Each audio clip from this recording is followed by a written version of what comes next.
નમસ્કાર વિદ્યાર્થી મિત્રો, હું સુરેશ પટેલ. આજે આપણે સંચાલનનું સ્વરૂપ અને મહત્ત્વ નામના ચેપ્ટરમાં સંચાલનના કાર્યોનું વર્ગીકરણ વિશે અભ્યાસ કરવાનો છે. પણ તેના પહેલાં આગળના આપણે વિડીયો અંદર જેનો પણ અભ્યાસ કરો એનું એકવાર પુનરાવર્તન કરી લઈએ. તો આપણે સંચારનું સ્વરૂપ અને મહત્ત્વ નામના પ્રકરણની અંદર એની બ્લુપ્રિન્ટ જોઈ હતી, કારણ કે 10 માર્ક્સનો પૂછાય છે. ત્યાર પછી સંચાલનની 3 વ્યાખ્યાઓ આપણે જોઈ હતી, જેમાં 6M પણ છે. ત્યારબાદ સંચાલનનું સ્વરૂપ અને લાક્ષણિકતાઓ, સ્વરૂપ અથવા તો લાક્ષણિકતાઓ વિશે આપણે અભ્યાસ કર્યો હતો. ત્યારબાદ સંચાલનનું મહત્ત્વ એ પણ આપણે જોઈ ગયા હતા. અને સંચાલનને એક વિજ્ઞાન શા માટે કહેવામાં આવે છે, સંચાલન એક કળા કઈ રીતે છે, સંચાલન એક વ્યવસાય કઈ રીતે છે, એ પણ આપણે જોઈ ગયા હતા. ત્યારબાદ સંચાલનમાં જે વ્યવસાય છે, તો વ્યવસાયને અલગ એક ટૉપિક તરીકે પણ આપણે વ્યવસાયનો અર્થ અને વ્યવસાયના લક્ષણો વિશે આપણે અભ્યાસ કર્યો હતો. હવે સંચાલનની વિવિધ સપાટીઓ, સૌથી ઇમ્પોર્ટન્ટ પ્રશ્ન, આનો પણ આપણે અભ્યાસ કર્યો હતો, જેમાં સંચાલનની 3 મુખ્ય સપાટીઓ, ઉચ્ચ સપાટી, મધ્ય સપાટી અને તળ સપાટી, એમ 3 મુખ્ય સપાટીઓ છે, એનો આપણે અભ્યાસ કર્યો હતો. ત્યારબાદનો ટૉપિક આપણે ઉચ્ચ સપાટીના કાર્યો, એ રીતે મધ્ય સપાટીએ સંચાલનના કાર્યો, તળ સપાટીએ સંચાલનના કાર્યો વિશે પણ આપણે જોયું હતું. અને મેં તમને હોમવર્કમાં પણ આપ્યું છે કે સંચાલનની ઉચ્ચ સપાટી, મધ્ય સપાટી અને તળ સપાટી, એ 3 વચ્ચેનું ભેદ શું છે, એમના વચ્ચે શું તફાવત છે, એ આપણે અભ્યાસ કરી ચૂક્યા હતા. હવે આ જ ચેપ્ટરમાં મિત્રો આપણે સંચાલનના કાર્યોનું વર્ગીકરણ નામનો મોસ્ટ ઇમ્પોર્ટન્ટ ટૉપિક છે, જે પરીક્ષાની અંદર પૂછાય જ છે. અલગ અલગ પ્રકારે પૂછાય. ધારો કે આપણને પૂછાય કે કુંચ અને ઓર્ડોનલનું વર્ગીકરણ, સંચાલનના કાર્યોમાં કુંચ અને ઓર્ડોનલનું વર્ગીકરણ સમજાવો, તો ફક્ત એકનું જ પૂછાય.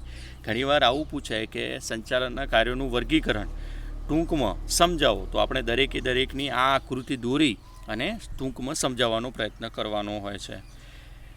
હવે સંચાલનના કાર્યોનું વર્ગીકરણ, સ્ટાન્ડર્ડ 12 BA ચેપ્ટર 1 સંચાલનનું સ્વરૂપ અને મહત્ત્વમાં સંચાલનના કાર્યોનું વર્ગીકરણ. તો મિત્રો, સંચાલનના કાર્યો પહેલાં તો કોને કહેવાય? તો કોઈ પણ ધંધાકીય હેતુઓ સિદ્ધ કરવા માટે તેનું સંચાલન કાર્યક્ષમપૂર્વક હોવું જોઈએ, અને એના માટે સંચાલનની પ્રક્રિયાને અનુસરવી પડે. હવે આ પ્રક્રિયા એટલે તો મિત્રો, પૂર્વ નિર્ધારિત હેતુને સિદ્ધ કરવા માટે તબક્કાવાર ચાલતી સતત પ્રવૃત્તિ.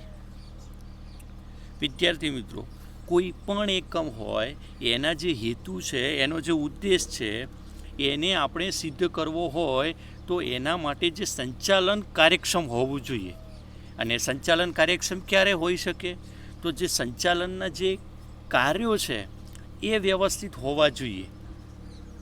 હવે એકમના જે હેતુઓ જે પ્રાપ્ત કરવા માટે સંચાલનના વિવિધ કાર્યો જે તબક્કાવાર અને ક્રમબદ્ધ રીતે ગોઠવવા પડે છે. હવે સંચાલનના કાર્યો તબક્કાવાર અને ક્રમબદ્ધ રીતે તમે ગોઠવો તો તમે તમારા એકમના જે હેતુઓ છે એ સિદ્ધ કરી શકો, અને એકમ એ કાર્યક્ષમ સંચાલન છે એવું આપણે કહી શકીએ. હવે આ સંચાલનને જે કાર્યો છે એને એમ કહેવાય કે અલગ અલગ વિદ્વાનોએ અલગ અલગ રીતે રજૂ કર્યા છે, જે આપણે નીચે છે. જેમ કે કુંચ અને ઓર્ડોનલ, એની સંચાલનના કાર્યોને કુલ 5 પ્રકારે વિભાજિત કર્યા છે. જેમાં કુંચ, અને આ કુંતજ લખ્યું છે, પણ ખરેખર એનો શબ્દ કુંતજ ન અડધો છે અને ત જોડાયેલો છે. કુંતજ અને ઓર્ડોનલનું વર્ગીકરણ. કુંતજ અને ઓર્ડોનલ એ સંચાલનના કાર્યોને કુલ 5 પ્રકારે વિભાજિત કરે છે. એ એવું કહે છે કે જો કાર્યક્ષમ સંચાલન કરવું હોય તો એમાં સૌ પ્રથમ આયોજન કરવું પડે, ત્યારબાદ વ્યવસ્થા તંત્રની રચના કરવી પડે, ત્યારબાદ કર્મચારી વ્યવસ્થા અપનાવવી પડે, ત્યારબાદ દોરવણીનું કાર્ય કરવું પડે અને સૌથી લાસ્ટમાં અંકુશનું કાર્ય કરવામાં આવે તો એકમ કાર્યક્ષમ સંચાલન થાય છે એવું આપણે કહી શકીએ. એટલે કે કુંચ અને ઓડોનોલ સંચાલનના કાર્યોને 5 પ્રકારે વિભાજિત કરે છે: આયોજન, વ્યવસ્થાતંત્ર, કર્મચારી વ્યવસ્થા, દોરવણી અને અંકુશ. ત્યારબાદ હેનરી ફેયોલનું વર્ગીકરણ. એક બીજો વિદ્વાન છે હેનરી ફેયોલ કે જે સંચાલનના કાર્યોને કુલ એ પણ 5 પ્રકારે વિભાજિત કરે છે. પણ એનું કહેવું એવું છે કે સંચાલનના કાર્યોમાં સૌ પ્રથમ આયોજન આવે, ત્યારબાદ વ્યવસ્થાતંત્ર એટલે કે પ્રબંધ આવે, ત્યારબાદ આદેશો આપવા આવે, ત્યારબાદ સંકલનનું કાર્ય આવે અને સૌથી લાસ્ટમાં અંકુશનું કાર્ય રહેશે. ત્યારબાદ એક બીજા વિદ્વાન લેખક પીટર ડ્રકરનું વર્ગીકરણ. પીટર ડ્રકર પણ સંચાલનને કુલ 3 પ્રકારે વિભાજિત કરે છે સંચાલનના કાર્યોને. પીટર ડ્રકર એવું કહે છે કે સંચાલનના કાર્યો એ મુખ્યમાં 3 ભાગમાં છે: એક ધંધાનું સંચાલન, ત્યારબાદ સંચાલકોનું સંચાલન અને કામદારો અને કામનું સંચાલન. આ રીતે પીટર ડ્રકર કે જે સંચાલનના કાર્યોને 3 રીતે વિભાજિત કરે છે, જેમાં ધંધાનું સંચાલન, સંચાલકોનું સંચાલન અને કામદારો અને કામનું સંચાલન. હવે લ્યુથર ગ્યુલિક એ પણ સંચાલનના કાર્યોને કુલ 7 પ્રકારે વિભાજિત કરે છે. લ્યુથર ગ્યુલિક એવું કહે છે કે સંચાલનના કાર્યોમાં સૌ પ્રથમ આયોજન આવે, ત્યારબાદ વ્યવસ્થાતંત્ર આવે, ત્યારબાદ કર્મચારી વ્યવસ્થાનો સમાવેશ થાય, ત્યારબાદ દોરવણીનું કાર્ય આવે, ત્યારબાદ સંકલન, ત્યારબાદ માહિતી પ્રેષણ અને આખીરમાં અંદાજપત્ર.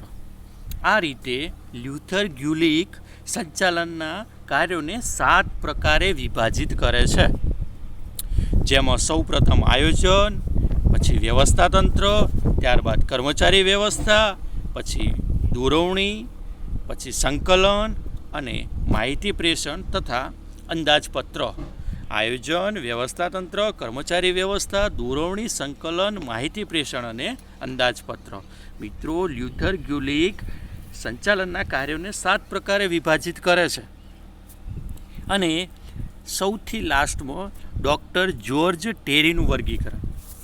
હવે વિદ્વાન ડૉક્ટર જ્યોર્જ ટેરી પણ સંચાલનને કુલ 4 પ્રકારે વિભાજિત કરે છે એના કાર્યોને. મિત્રો, જેમાં સૌ પ્રથમ ડૉક્ટર જ્યોર્જ ટેરીનું કહેવું છે કે આયોજન કરવામાં આવે છે, ત્યારબાદ વ્યવસ્થાતંત્રની રચના કરવામાં આવે છે, ત્યારબાદ દોરવણીનું કાર્ય કરવામાં આવે છે અને આખીરમાં અંકુશનું કાર્ય કરવામાં આવે છે.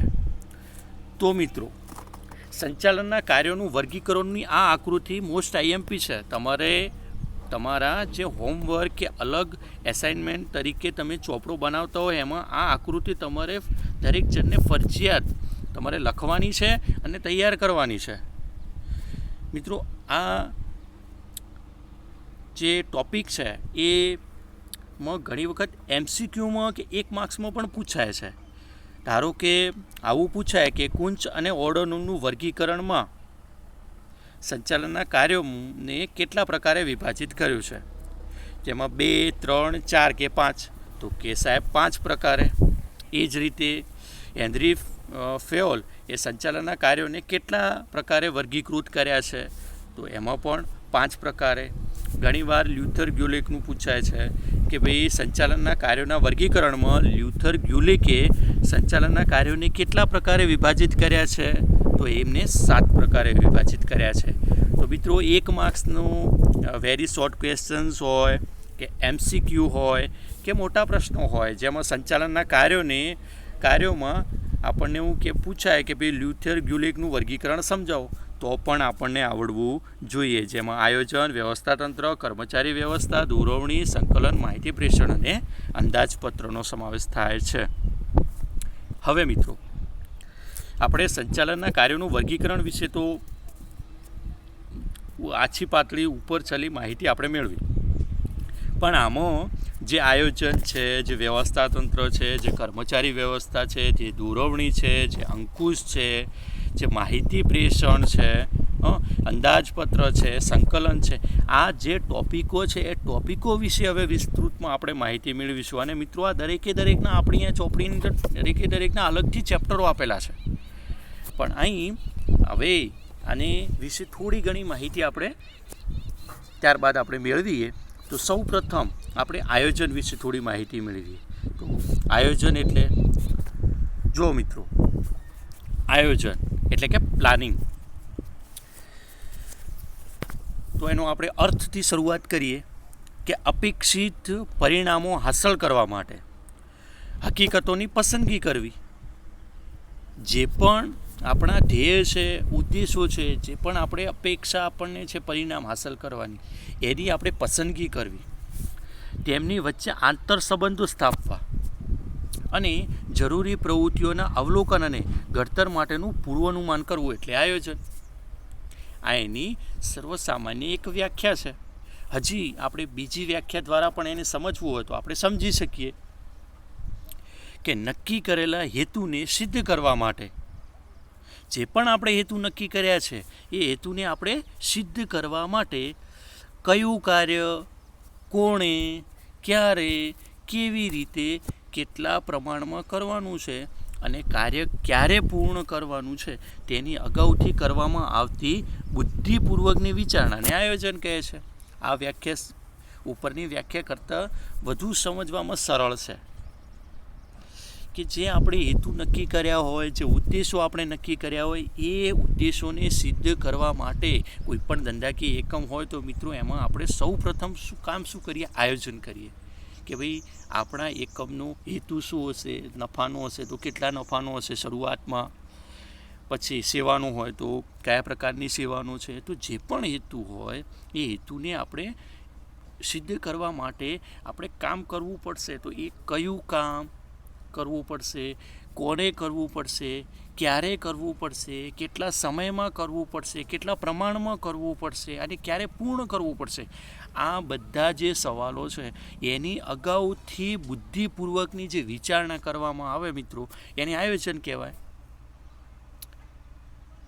હવે આયોજનને એક લાઇનમાં કહેવું હોય તો મિત્રો કહી શકીએ કે ભવિષ્ય માટેની પૂર્વ વિચારણા વર્તમાન સમયમાં કરવી એટલે આયોજન.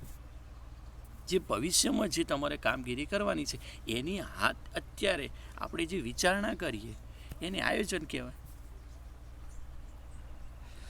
મિત્રો, સંચાલનના અન્ય કાર્યો જેવા કે વ્યવસ્થાતંત્ર હોય, કર્મચારી વ્યવસ્થા હોય, સંકલન અને અંકુશ, આ વગેરેનો આધાર એ આયોજન પર રહેલો છે.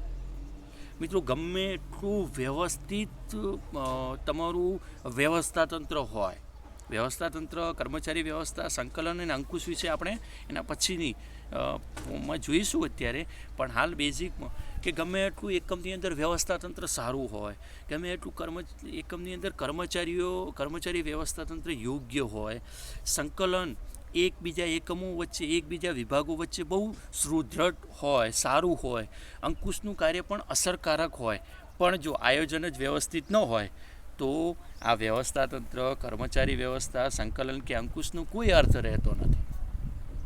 એટલા માટે એકમની અંદર આ વ્યવસ્થાતંત્ર, કર્મચારી વ્યવસ્થા, સંકલન, અંકુશ, આ દરેકે દરેક એ આયોજન ઉપર આધારિત છે. આયોજન વ્યવસ્થિત હોય ત્યાર પછી આ વ્યવસ્થાતંત્ર કે કર્મચારી વ્યવસ્થા કે સંકલન કે અંકુશ એ અસરકારક રીતે કાર્ય કરી શકે છે. એટલા માટે મિત્રો, આયોજન એટલે કે જે ભવિષ્યમાં આવનારા જે જોખમો છે, જે અનિશ્ચિતતાઓ છે, એ દરેકે દરેક ઘટાડવા માટે આયોજન એ જરૂરી છે.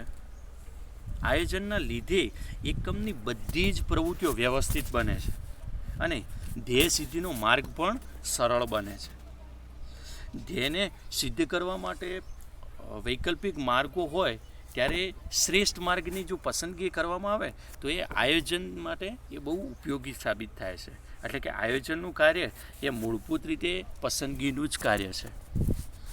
હવે મિત્રો આપણે પ્લાનિંગ આયોજન વિશે અભ્યાસ થોડો ઘણો કર્યો. એના પછી વ્યવસ્થાતંત્ર વિશે પણ થોડી ઘણી માહિતી મેળવી લઈએ. આ વ્યવસ્થાતંત્ર શું છે? તો વ્યવસ્થાતંત્ર એટલે કે ઓર્ગેનાઇઝિંગ, વ્યવસ્થાતંત્રને પ્રબંધ તરીકે પણ આપણે ઓળખીએ છીએ. મિત્રો એની થોડી વ્યાખ્યા જોઈએ વ્યવસ્થાતંત્રની. સૌ પ્રથમ તો વ્યવસ્થાતંત્ર એટલે કે સમાન હેતુની સિદ્ધિ અર્થે કાર્યરત વ્યક્તિઓ વચ્ચે સત્તા અને જવાબદારીની વહેંચણી કરતા માળખાને વ્યવસ્થાતંત્ર કહે છે. વિદ્યાર્થી મિત્રો, વ્યવસ્થાતંત્રમાં ફક્ત આ સત્તા અને જવાબદારી આ મેઇન એક બાબત છે. તો જે સમાન હેતુઓ છે એટલે કે જે એકમના ઉદ્દેશો છે, જે એમના હેતુઓ છે, એ હેતુને સિદ્ધ કરવા માટે જે પણ વ્યક્તિઓની તમે નિમણૂક કરી હોય એકમની અંદર, જે વ્યક્તિઓ હોય એમને સત્તા અને જવાબદારીની જે વહેંચણી કરવામાં આવે છે એને વ્યવસ્થાતંત્ર કહે છે.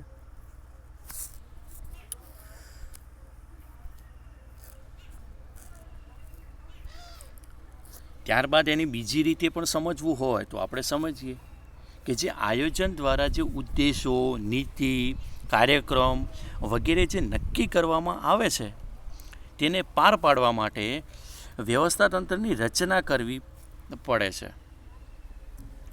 હવે જે પણ એકમની અંદર તમે જે નીતિ નક્કી કરો, જે ઉદ્દેશો નક્કી કરો, જે કાર્યક્રમો નક્કી કરો, આને જો તમારે પાર પાડવું હોય, જે નક્કી કર્યા છે આયોજન પ્રમાણે, એને પાર પાડ તો તમારે વ્યવસ્થાતંત્રની જરૂર પડે છે. અને એકમના નિર્ધારિત ઉદ્દેશોને સિદ્ધ કરવા માટે એકમની જે પણ પ્રવૃત્તિ છે તેને જુદા જુદા વિભાગો અને જુદા જુદા માનવ જૂથો વચ્ચે વહેંચી દેવામાં આવે છે. તેમજ તેમને સત્તા અને જવાબદારીની વહેંચણી કરવામાં આવે છે, જેને વ્યવસ્થાતંત્ર કે પ્રબંધ કહે છે. મિત્રો, વ્યવસ્થાતંત્ર એમનું મુખ્ય કાર્ય એ છે જે પણ કર્મચારી હોય એમને બધાને પોતાના જે પણ કામ આપી દે, કામની સોંપણી કરી અને એમને સત્તા તેમજ જવાબદારીની વહેંચણી કરવી. હજી વ્યવસ્થાતંત્રની રચના કરવાથી એકમની અંદર મિત્રો વ્યવસ્થાતંત્રથી શું એનો એક એમ કહેવાય કે ભાઈ ફાયદો છે અથવા લાભ થાય છે. તો મોટા ભાગે જો વ્યવસ્થાતંત્રની તમે રચના કરો છો એકમમાં, તો એનાથી કોની દેખરેખ રાખશે, કાર્ય અંગે સત્તા અને જવાબદારી કોની રહેશે, વ્યક્તિઓ વચ્ચે આંતર સંબંધો કેવા રહેશે, આ બધાનો આપણને ખ્યાલ આવે છે. એટલા માટે વ્યવસ્થાતંત્ર એ ખૂબ જરૂરી છે. મિત્રો, માનવ શરીરમાં જે મગજનું કાર્ય એ બૌદ્ધિક નિર્ણયો લેવાનું છે ને, અને તેનો અમલ એ શરીરના વિવિધ અંગો કરે છે, એવી જ રીતે ધંધાકીય એકમમાં આયોજનનું કાર્ય બૌદ્ધિક નિર્ણયો લેવાનું છે. આયોજનમાં જે લેવાયેલા નિર્ણયો છે એનો અમલ કરવા માટે એકમના વિવિધ વિભાગોમાં કાર્ય કરતા જે કર્મચારીઓ છે એમને સત્તા અને જવાબદારીની સોંપણી કરવામાં આવે છે. એટલા માટે મિત્રો એક લાઇનમાં ઘણી વખત વ્યવસ્થાતંત્ર વિશે એવું કહેવાય છે કે જો આયોજન એ ધંધાકીય એકમનું મગજ છે તો વ્યવસ્થાતંત્ર એ શારીરિક માળખું છે. જેમ આપણા શરીરની અંદર મગજનું કાર્ય એ પોતાના બાકીના શરીર સાથે જે રીતે જોડાયેલું છે એ જ રીતે આયોજનનો વ્યવસ્થાતંત્ર સાથે સીધો સંબંધ છે. જો એકમમાં ધંધાકીય આયોજન એ ધંધાકીય એકમનું જો આપણે મગજ કહીએ તો વ્યવસ્થાતંત્રને આપણે શારીરિક માળખું આપણે તરીકે ઓળખી શકીએ. હવે મિત્રો વ્યવસ્થાતંત્ર વિશે પણ થોડો અભ્યાસ મેળવ્યો.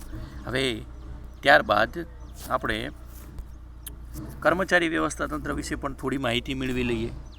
સ્ટાફિંગ, જેને અંગ્રેજીમાં આપણે સ્ટાફિંગ કહીશું, તો એનું સર્વસામાન્ય થોડો બેઝિક અર્થ જોઈએ. કર્મચારી વ્યવસ્થાતંત્ર એટલે મિત્રો મોટા ભાગે કર્મચારીઓને લગતી બાબતોનું નિરાકરણ લાવવું ને કર્મચારી વ્યવસ્થામાં સમાવેશ થાય છે. જો એનું વ્યાખ્યા જોઈએ, અર્થ જોઈએ, તો યોગ્ય જગ્યાએ યોગ્ય સમય, યોગ્ય સંખ્યામાં, યોગ્ય લાયકાત ધરાવતા કર્મચારીઓની ભરતી, પસંદગી, તાલીમ, બદલી, બઢતી, છૂટા કરવા, નિવૃત્તિ તથા તેમના માટે કલ્યાણકારી પ્રવૃત્તિને લગતી વિચારણા એટલે કર્મચારી વ્યવસ્થા. બહુ સામાન્ય વ્યાખ્યા છે મિત્રો કે યોગ્ય જગ્યાએ એટલે જે જગ્યાએ જરૂર છે તે જગ્યાએ, યોગ્ય સમય એટલે જ્યારે જરૂર છે ત્યારે, અને યોગ્ય સંખ્યામાં કેટલા કર્મચારીઓની જરૂર છે 1, 2, 3, 4 એટલે કે યોગ્ય જગ્યાએ, યોગ્ય સંખ્યામાં અને યોગ્ય સમયે યોગ્ય લાયકાત ધરાવતા. મિત્રો ધંધાકીય એકમ હોય, મોટી કંપની હોય તો એમાં ખરીદીને લગતો અલગ વિભાગ હોય, વેચાણને લગતો અલગ વિભાગ હોય, નાણાંને લગતો અલગ વિભાગ હોય, અલગ અલગ વિભાગો હોય છે મિત્રો. તો આવા દરેકે દરેક વિભાગમાં ખરીદીને લગતો વિભાગ હોય તો એમાં ખરીદીને લગતી બાબતોનું જ્ઞાન ધરાવતા કર્મચારીઓ, વેચાણને લગતો વિભાગ હોય તો વેચાણને લગતા જે નોલેજ છે, જ્ઞાન છે કે વેચાણને લગતી જે બાબતો છે એનું જ્ઞાન ધરાવતા કર્મચારીઓ એટલે યોગ્ય લાયકાત ધરાવતા કર્મચારીઓ. એટલે કે યોગ્ય જગ્યાએ, યોગ્ય સમયે અને યોગ્ય સંખ્યામાં યોગ્ય લાયકાત ધરાવતા કર્મચારીઓની કોઈ ભરતી કરવાની હોય કે એમની કોઈ પસંદગી કરવાની હોય કે એમની કોઈ તાલીમ આપવાની હોય, એ રીતે એમની કોઈ બઢતીનું કામ કરવાનું હોય, એમની બદલીને લગતી કોઈ કામ કરવાનું હોય, એમને ક્યાંક છૂટા કરવાના થતા હોય કે એમની નિવૃત્તિ, તેમજ તેમના માટે કલ્યાણકારી પ્રવૃત્તિને લગતી વિચારણા કરવી કે વ્યવસ્થા કરવી એને આપણે કર્મચારી વ્યવસ્થા તરીકે ઓળખીશું. હવે મિત્રો ડૉક્ટર જ્યોર્જ ટેરીએ કર્મચારી વ્યવસ્થા વિશે એક લાઇનમાં બહુ સરસ કીધું છે કે કર્મચારી વ્યવસ્થાનો ઉદ્દેશ એ સંતુષ્ટકારક અને સંતુષ્ટ કર્મચારી દળ ઊભું કરવાનો, તેને જાળવી રાખવાનો અને એનો વિકાસ કરવાનો છે. મિત્રો કોઈ પણ એકમની અંદર જો કર્મચારીઓ સંતોષકારક હોય, સંતુષ્ટ હોય તો એ એકમ ઘણું પ્રગતિ કરી શકે છે. એટલા માટે ડૉક્ટર જ્યોર્જ ટેરી એવું કહે છે કે કર્મચારી વ્યવસ્થા એટલે તો કે એકમની અંદર સંતોષકારક, કર્મચારીઓને સંતોષ હોવો જોઈએ, એમને જે એમના કામના બદલામાં યોગ્ય મહેનતાણું મળતું હોય એટલે કે સંતોષકારક કર્મચારી હોય, અને આવા કર્મચારીઓનું પૂરેપૂરું જૂથ એકમની અંદર ઊભું કરવું અને એ જૂથને જાળવી રાખવું લાંબા સમય સુધી અને એમનું વિકાસને લગતા કાર્યો કરવા એટલે કે કર્મચારી વ્યવસ્થા. અને અંગ્રેજીમાં મિત્રો એક લાઇન કહેવાય છે કર્મચારી વ્યવસ્થાને લગતી કે employees are arms and legs of units. એટલે કે કર્મચારીઓ એકમના હાથ અને પગ છે. કર્મચારીઓ ફક્ત જૂની પુરાણી માન્યતા પ્રમાણે ફક્ત મજૂરો છે એવું નથી. કર્મચારીઓ એકમના આર્મ્સ એન્ડ લેગ્સ છે. એટલે કે આપણા જેમ શરીરની અંદર હાથ અને પગનું જેટલું મહત્ત્વ છે ને એટલું એકમની અંદર કર્મચારીઓનું મહત્ત્વ છે. એટલા માટે employees are arms and legs of units આવ્યું કહેવામાં આવે છે. કર્મચારીઓ વિશે બીજે પણ ઘણી બધી વાત કહેવામાં આવી છે, જેમ કે સંતુષ્ટ કર્મચારી એકમની અમૂલ્યવાન મિલકત છે. મિત્રો કર્મચારીઓ એ ફક્ત માનવ તરીકે નહીં, જે રીતે કોઈ એકમ હોય તો એકમની અંદર ફક્ત મિલકત એટલે કે કોઈ યંત્રો છે, કોઈ સાધન સામગ્રી છે એની જ મિલકત કહેવાય છે એવું નથી. આ આધુનિક ખ્યાલ પ્રમાણે કર્મચારીઓ પણ એકમની અમૂલ્યવાન મિલકત છે. કર્મચારીઓને પણ એકમની મિલકત માનવામાં આવી છે. અને એક બીજું પણ છે કર્મચારીઓ વિશે કહેવામાં આવ્યું છે કે કર્મચારીઓ વિનાનું એકમ એ આત્મા વિનાના હાડપિંજર સમાન છે. વિદ્યાર્થી મિત્રો, જે રીતે આપણા શરીરની અંદર જો આત્મા ન હોય તો આત્મા વિનાનું શરીર એ હાડપિંજર સમાન છે. એ જ રીતે કોઈ પણ એકમ હોય એ એકમની અંદર કર્મચારીઓ જો ન હોય તો કર્મચારીઓ વિનાનું એકમ એ આત્મા વિનાના હાડપિંજર સમાન છે. એટલા માટે કર્મચારી વ્યવસ્થા તંત્રને બહુ મહત્ત્વ આપવામાં આવ્યું છે. મિત્રો જો કર્મચારીઓ સંતોષાયેલા હોય તો એકમનો ઉત્સાહ અને જુસ્સો વધે છે. તેથી એકમની ઉત્પાદકતા અને કાર્યક્ષમતામાં પણ વધારો થાય છે. કર્મચારી વ્યવસ્થામાં ઔદ્યોગિક એકમમાં કામ કરતા જે કર્મચારીઓને લગતા જો પ્રશ્નોનો અભ્યાસ પણ કરવામાં આવે છે. કોઈપણ ધંધાકીય એકમની સફળતાનો આધાર એ મોટાભાગે કર્મચારીઓ ઉપર રહેલો છે. જો કર્મચારીઓ વ્યવસ્થિત હશે, સંતોષકારક હશે અને એ પોતાનું કાર્ય નિષ્ઠાવાન રીતે રહીને કરતા હશે તો એકમ નફો કરશે જ. એટલા માટે કર્મચારીઓ પણ એકમની અમૂલ્યવાન મિલકત છે એનું સંતોષકારક હોવા એ જરૂરી છે. એટલા માટે કુંચ અને ઓર્ડોનલના વર્ગીકરણમાં કર્મચારી વ્યવસ્થા તંત્રને પણ ત્રીજા નંબરનું એક સંચાલનનું મહત્ત્વનું કાર્ય ગણવામાં આવ્યું છે. હવે સંચાલનના કાર્યોમાં આપણે કર્મચારી વ્યવસ્થાનો અભ્યાસ કર્યા બાદ દોરવણી વિશે પણ થોડી ઘણી માહિતી મેળવી લઈએ. દોરવણી એટલે કે ભાઈ ડાયરેક્ટિંગ, તો એનું સર્વસામાન્ય થોડું બેઝિક આપણે અર્થ જોઈએ, એની ડેફિનેશન, વ્યાખ્યા. કર્મચારીઓને ધ્યેય પૂર્તિ માટે માર્ગદર્શન આપવું, તેમના ઉપર દેખરેખ રાખવી એટલે દોરવણી. સીધો અને સાદો અર્થ છે કે જે કર્મચારીઓ છે એમને જે આપણા ધ્યેય છે, આપણા જે હેતુ છે એને આપણે પૂરા કરવા માટે જરૂરી એમના ઉપર દેખરેખ રાખવી અને એમને જે કામ કર્યું છે એ વ્યવસ્થિત થાય છે કે નહીં એને જોવું અને જરૂર પડે તો કોઈ પણ પ્રકારનું એમને માર્ગદર્શન પૂરું પાડવું, એને આપણે દોરવણી તરીકે ઓળખીશું. હવે થોડું વધુ આપણે સમજવાનો પ્રયત્ન કરીએ તો ઔદ્યોગિક એકમમાં હેતુ નક્કી કરી તેનું આયોજન કરવામાં આવે, આદર્શ વ્યવસ્થા તંત્રની રચના થાય, માલ સામાન અને યંત્રોની જો ખરીદી પણ કરવામાં આવે, કર્મચારીઓની નિમણૂક કરવામાં આવે, પરંતુ જ્યાં સુધી અધિકારીઓ તેમના હાથ નીચે કામ કરતા કર્મચારીઓ કે કામદારોને કેવી રીતે કામ કરવું તેનું માર્ગદર્શન જો પૂરું પાડવામાં ના આવે તો ઉપરોક્ત બધા જ પ્રયત્નો નકામા છે. હા મિત્રો, આ વસ્તુ બહુ ઇમ્પોર્ટન્ટ છે. તમે વ્યવસ્થિત આયોજન કર્યું હોય, તમે વ્યવસ્થિત એનું વ્યવસ્થાતંત્ર પણ તમારું એકમનું બહુ સુદૃઢ હોય, સારું હોય, તમે એકમની અંદર જ્યાં જરૂર પડે ત્યાં માલ સામાનની પણ તમે વ્યવસ્થા કરી હોય, તમે યંત્રની પણ જરૂરી હોય એ પ્રમાણે તમે ખરીદી કરી હોય અને એને તમે એકમમાં અપનાવ્યું હોય, તમે લાવ્યું હોય, તમે કર્મચારીઓની પણ નિમણૂક વ્યવસ્થિત રીતે કરી હોય જે જરૂર છે યોગ્ય લાયકાતવાળા વ્યક્તિઓની.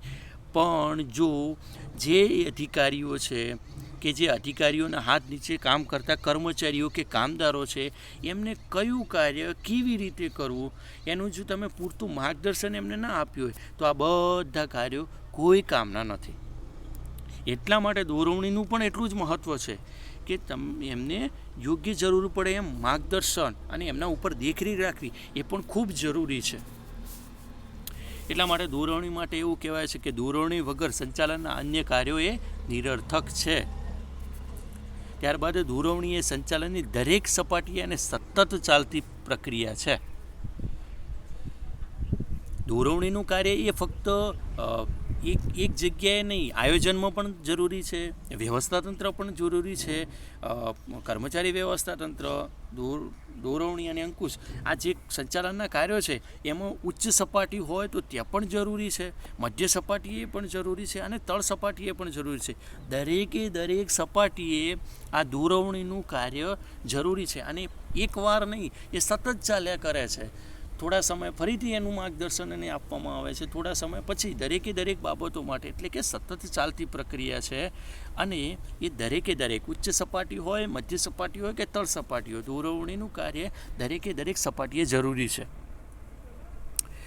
ત્યારબાદ દોરવણીના કાર્યમાં તાબેદારોને માર્ગદર્શન પૂરું પાડવું. આ દોરવણીનું કાર્યમાં મુખ્ય શું, એમનું કામ શું હોય છે? તો જે એમના હાથ નીચેના જે પણ મુખ્ય કર્મચારી હોય, એના અધિકારી હોય, એના હાથ નીચેના જે તાબેદારો છે એને માર્ગદર્શન પૂરું પાડવું, એના ઉપર દેખરેખ રાખવી, એમની હુકમો કે સૂચનો પૂરા પાડવા, કામનું નિર્ધારણ કરવું, કામદારોને પ્રેરણા આપવી, નેતૃત્વ પૂરું પાડવું, આ બધા કાર્યો એટલે કે દોરવણીનું કાર્ય. બહુ સરસ કીધું છે મિત્રો. ફક્ત એટલા પૂરતું નહીં કે તમે એમને માર્ગદર્શન પૂરું પાડ્યું, પણ માર્ગદર્શનની સાથે એમના ઉપર દેખરેખ પણ રાખવી, એમની જરૂર પડે તો એમને હુકમો આપવા કે સૂચનો પૂરા પાડવા, એમનું જે કામ છે એ કામનું તમારે મૂલ્યાંકન કરવું અને એમને પ્રેરણા આપવી, એમને મોટિવેટ કરવા જેથી એ વધુમાં વધુ કાર્ય કરી શકે અને નેતૃત્વ પૂરું પાડવું. નેતાના સૌથી મહત્ત્વ નેતાનો જો ગુણ હોય તો એ નેતૃત્વનો હોય છે. જેનામાં નેતૃત્વ હશે એ નેતાના વ્યવસાયની અંદર કે નેતાની બનવા માટેનો પ્રયત્ન કરતો હોય છે. એટલે કે આપણે અહીં જે અધિકારીઓ છે એમને પોતાના હાથ નીચેના જે તાબેદારો છે કે કામદારો છે એમને ઉપર નેતૃત્વ, એમનું સક્ષમ નેતૃત્વ એ પૂરું પાડવાનું કાર્ય, આ દરેકે દરેક બાબતો એ દોરવણીમાં સમાવેશ થાય છે. દરેકે દરેક દોરવણીના જ એક કાર્યો છે. વિદ્યાર્થી મિત્રો, દોરવણી વિશે પણ આપણે થોડો અભ્યાસ મેળવ્યો છે. આમાં મોટાભાગે એવું કહેવાય છે કે ભાઈ નિર્ધારિત જે ધ્યેયો છે એને પ્રાપ્ત કરવા માટે એકમના કામ કરી રહેલા જો કર્મચારીઓને પૂરતું જો માર્ગદર્શન આપવું અને તેમના ઉપર અસરકારક દેખરેખ રાખવાનું કાર્ય એ ખૂબ જરૂરી છે મિત્રો. અને જો ઔદ્યોગિક એકમમાં હેતુ નક્કી કરી તેનું આયોજન જો કરવામાં આવે અને તમે જો વ્યવસ્થાતંત્ર પણ વ્યવસ્થિત હોય, એકમમાં માલ સામાન અને યંત્રોની પણ વ્યવસ્થિત તમે ખરીદી કરી હોય, કર્મચારીઓની નિમણૂક પણ તમે વ્યવસ્થિત કરી હોય, પરંતુ જો તમે અધિકારીઓ તેમના હાથ નીચે કામ કરતા કર્મચારીઓ કે કામદારોને કામ કેવી રીતે કરવું એનું જો માર્ગદર્શન તમે પૂરું ન પાડો તો ઉપરોક્ત બધા જ મોટાભાગે જે પ્રયત્નો છે એ નિરર્થક નીવડતા હોય છે. હવે મિત્રો, આપણે દોરવણી વિશે પણ થોડો ઘણો અભ્યાસ મેળવ્યો. ત્યારબાદ હવે આપણે અંકુશ નામનું સંચાલનનું સૌથી આખીરમાં લાસ્ટમાં કાર્ય જે છે એના વિશે પણ આપણે થોડો અભ્યાસ મેળવીએ મિત્રો. તો અંકુશ એટલે કે ભાઈ કંટ્રોલિંગ, એને આપણે અંગ્રેજીમાં કંટ્રોલિંગ તરીકે ઓળખીએ છીએ. એની વ્યાખ્યા જોઈએ આપણે તો કે પ્રયત્નો, પરિણામ તથા સાધનો અને ઉદ્દેશો વચ્ચે સંતુલન સાધવાના કાર્યને અંકુશ કહે છે. તો જે પ્રયત્નો છે, તમે જે કામ કરો છો, જે તમારું પરિણામ છે, જે તમારા સાધનો છે, જે તમારો ઉદ્દેશ છે, આમના દરેકની વચ્ચે સંતુલન સાધવું કાર્ય જે કરે છે એને આપણે અંકુશ તરીકે ઓળખીશું. વિદ્યાર્થી મિત્રો, અંકુશ વિશે એવું કહેવાય છે કે અંકુશ એ સંચાલનનું અંતિમ કાર્ય છે. સંચાલનના જે કાર્યો છે એમાં સૌથી લાસ્ટમાં જો કામગીરી કરવામાં આવતી હોય કાર્યક્ષમ સંચાલન માટે તો એ આ અંકુશનું કામ છે. અંકુશમાં બીજું પણ એવું કહેવાય છે કે ભાઈ ભૂતકાળમાં રહેલી ભૂલોનું ભવિષ્યમાં પુનરાવર્તન ન થાય તે જોવાનું કાર્ય એ અંકુશનું છે. જે પણ ભૂતકાળમાં તમે જે ભૂલો કરો છો એ ભૂલોનું પુનરાવર્તન ન થાય એ જોવાનું કામ એ અંકુશનું કાર્ય છે. હા મિત્રો, અંકુશના બે ખ્યાલો છે. જૂના જમાનામાં અંકુશ વિશે બહુ નકારાત્મક ખ્યાલ હતો, જ્યારે આધુનિક જમાનામાં અંકુશને બહુ હકારાત્મક પગલું માનવામાં આવે છે. તો આપણે જોઈએ કે જૂની પ્રણાલિકાગત ખ્યાલ મુજબ અંકુશે કર્મચારીની પ્રવૃત્તિઓ ઉપર નિયંત્રણ મૂકવા, કડક વલણ અપનાવવું, કર્મચારીઓ ભૂલ કરે તો તેમને શિક્ષા કે દંડ કરવો, બદલી કરવી, તેમની બઢતી અટકાવવી એવો હતો મિત્રો. આ એક અંકુશનો નકારાત્મક ખ્યાલ છે.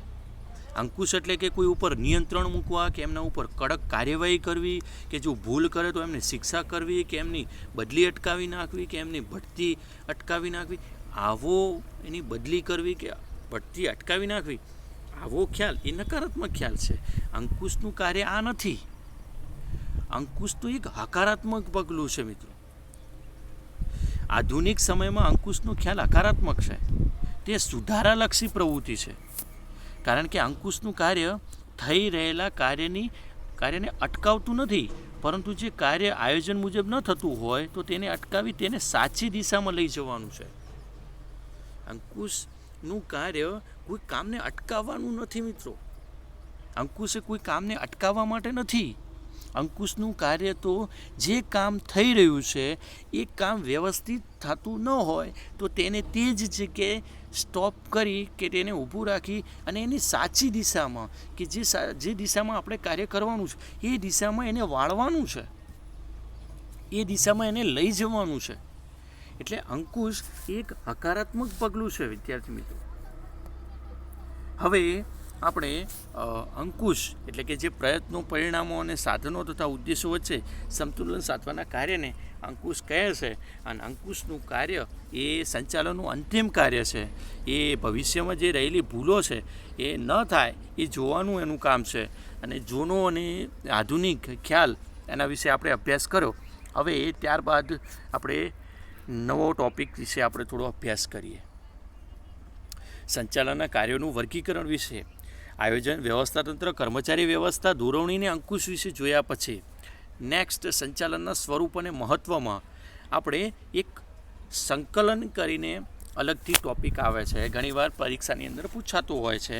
સંકલન એટલે કે કોઓર્ડિનેશન, આપણે અંગ્રેજીમાં એને કોઓર્ડિનેશન તરીકે પણ ઓળખી શકીએ. એની આપણે વ્યાખ્યા જોઈએ તો કે ધંધાકીય એકમના જુદા જુદા વિભાગોમાં કર્મચારીઓ દ્વારા જુદા જુદા જે કાર્યો થાય છે તેમની વચ્ચે એક સૂત્રતા કે સુમેળ સાધવાના કાર્યને સંકલન કહે છે.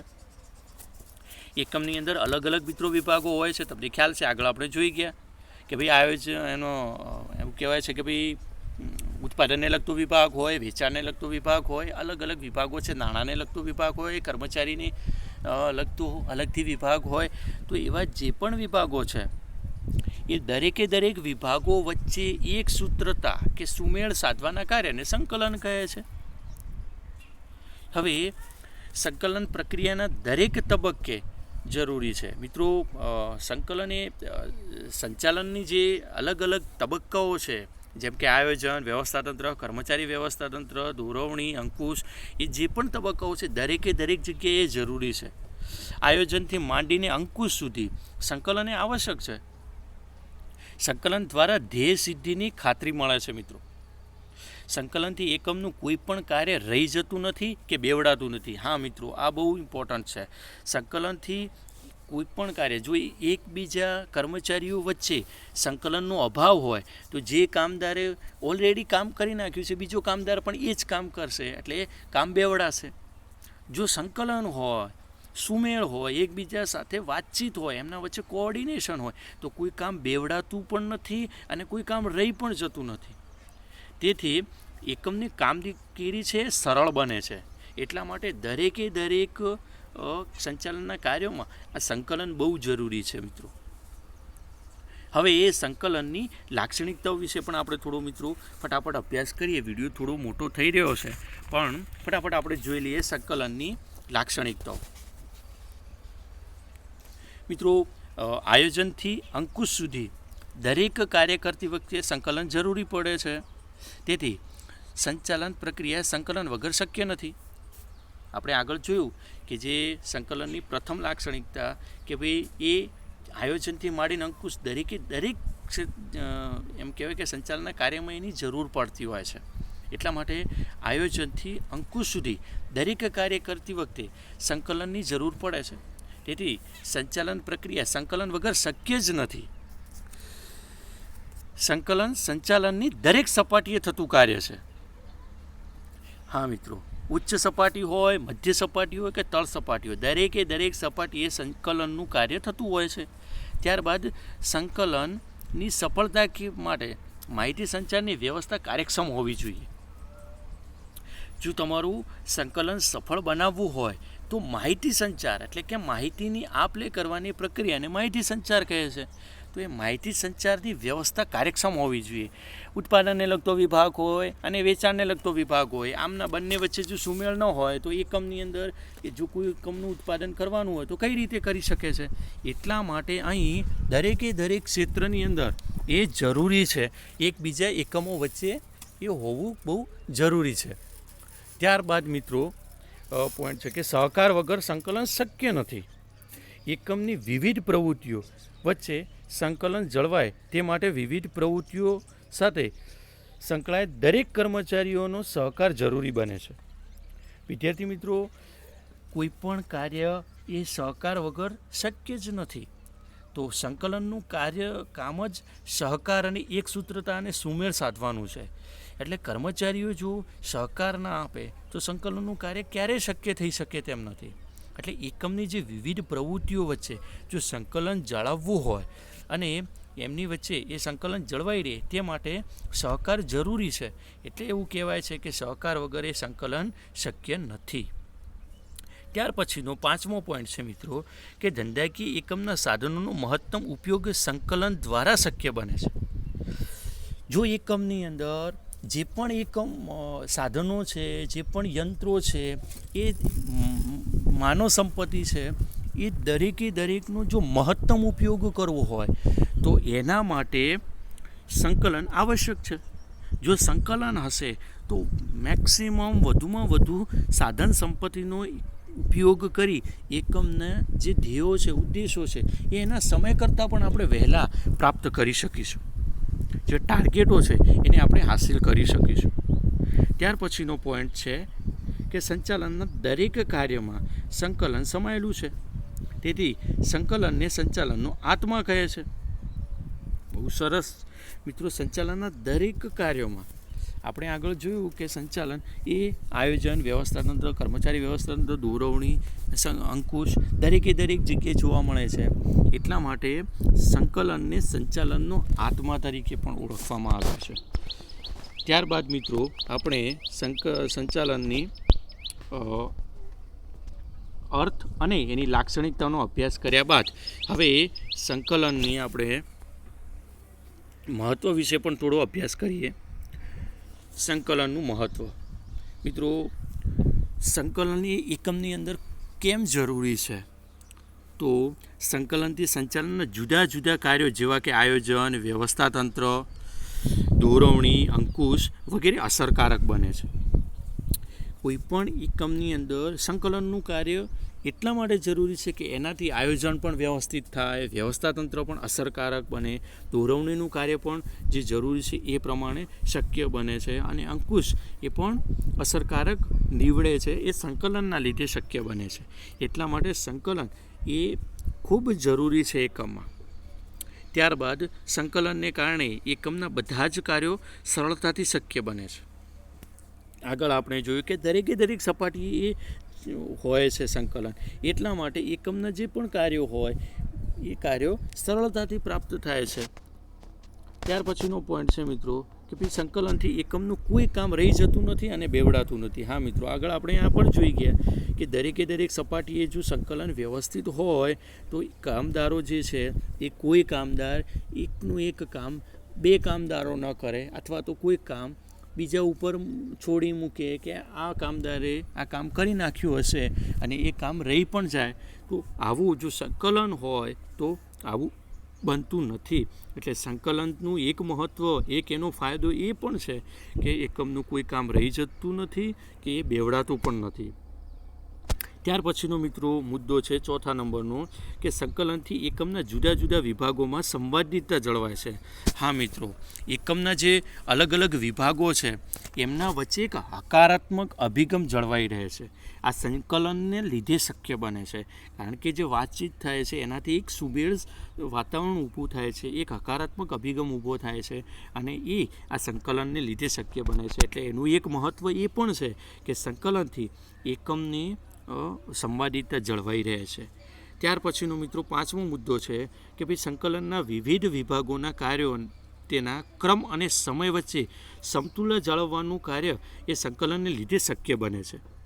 વિદ્યાર્થી મિત્રો, અહીં સંકલન એ અલગ વિભાગો, જેમ આપણે આગળ ચર્ચા કરી, જે ઉત્પાદનને લગતો જો વિભાગ હોય, એ રીતે કોઈ વેચાણને લગતો વિભાગ હોય, કોઈ નાણાંને લગતો વિભાગ હોય, એવા અલગ જે વિભાગો છે એ દરેક વિભાગો વચ્ચે સુમેળ અને હકારાત્મક અભિગમ એ આ સંકલનને લીધે શક્ય બને છે. તો એનું એક આ પણ આગવું એમ કહેવાય કે બેનિફિટ, લાભ છે આપણને કે સંકલન એ સમયસર કાર્ય પણ થાય છે. એકમમાં જે પણ ધારો કે કોઈ ઉત્પાદન હોય કે કોઈ વેચાણ હોય તો એમની વચ્ચે જે સંબંધો છે એ સંબંધો સ્થાપવા માટે આપણે એમ કહેવાય કે કોઈ એકમની અંદર ઉત્પાદનને લગતું કોઈ વિભાગ હોય, એમાં કાચા માલની જરૂર હોય, અને કાચા માલનો જે વિભાગ છે એનો ઉત્પાદનને લગતા જે વિભાગ સાથે કોઈ એનો સંપર્ક ન હોય તો ઘણી વખત કાચો માલ ખૂટી જાય. ઘણી વખત વેચાણને લગતી કોઈ સમસ્યા ઊભી થતી હોય તો વેચાણમાં માલ વેચાય નહીં.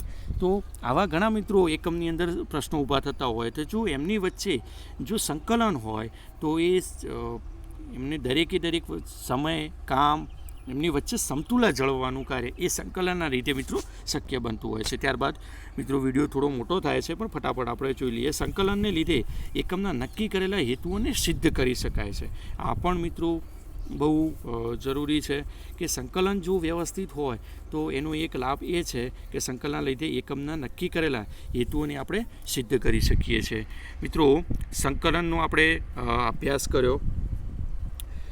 જો મિત્રો, ઘણી વખત આ સંકલનનો અર્થ અને સંકલનની લાક્ષણિકતાઓ અથવા તો સંકલનનો અર્થ અને સંકલનના મહત્ત્વ આવું 3 માર્ક્સની અંદર કે 2 માર્ક્સની અંદર પૂછાતું હોય છે. એટલે મિત્રો, આ પણ ટૉપિક આપણે તૈયાર કરવાનો છે. હવે આપણે આજે સંકલનની વિશે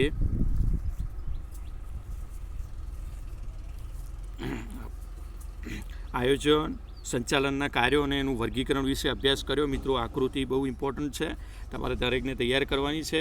અલગ અલગ લેખકોએ એમની પોતાની અલગ અલગ અભિપ્રાયો આપ્યા છે અને સંચાલનના કાર્યોને અલગ અલગ રીતે એમને વિભાજિત કર્યા છે, જેને આપણે તમારા નોટબુકમાં પણ એને વ્યવસ્થિત લખવાની છે. ત્યારબાદ એનું આપણે આયોજન, વ્યવસ્થાતંત્ર, કર્મચારી વ્યવસ્થાતંત્ર, દોરવણી અને અંકુશ, આના વિશે આપણે અભ્યાસ કર્યો. અને મિત્રો, આના વિશે અલગથી આખા ચેપ્ટર છે, તો આને આપણે અહીં તૈયાર કરી દઈશું તો ત્યાં આપણને સરળતા રહેશે. અને આ પરીક્ષા અંદર મોસ્ટ આઈએમપી છે, કોઈ પણ એક તો પૂછાય જ છે. ત્યારબાદ સંકલન વિશે પણ આપણે જોયું, સંકલન અને સંકલનનું મહત્ત્વ. વિદ્યાર્થી મિત્રો, આજે આમાં એક આ ચેપ્ટર સંચાલનનું સ્વરૂપ અને મહત્ત્વ નામના ચેપ્ટરની અંદર હજી એક પોઈન્ટ બાકી છે, વિડીયોને મોટો ન થવા દેતા. હવે નેક્સ્ટ ટાઈમની અંદર એક વિડીયો દ્વારા આપણે એ ટૉપિકને જોઈ અને આ ચેપ્ટરને આપણે અહીં પૂર્ણ કરીશું. મને આશા છે કે તમને વિડીયો પસંદ આવ્યો હશે અને તમને એ પરીક્ષામાં બહુ ઉપયોગી થશે. Thank you. C you soon.